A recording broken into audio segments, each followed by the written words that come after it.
Cesium-137 has a half-life of 30 years. In a particular sample, the amount of cesium-137 remaining after y years can be modeled by the function g of y, given by g of y is equal to b sub 0 times 0.5 to the power of y divided by 30, where b sub 0 is the amount of cesium-137 in the sample at the time y equals 0.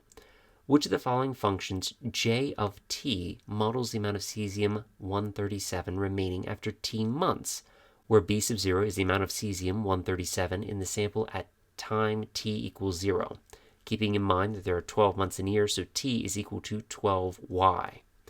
There are a few things to note about this problem. The major thing to note is the fact that t is equal to 12y, and that seems to be the major difference between these functions. So what we need to do is we need to figure out what we can substitute in for y. And if we solve this for y, we end up with y is equal to t divided by 12. So in doing so, this y is going to turn into t over 12.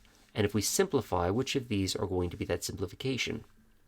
A loses the 30 altogether.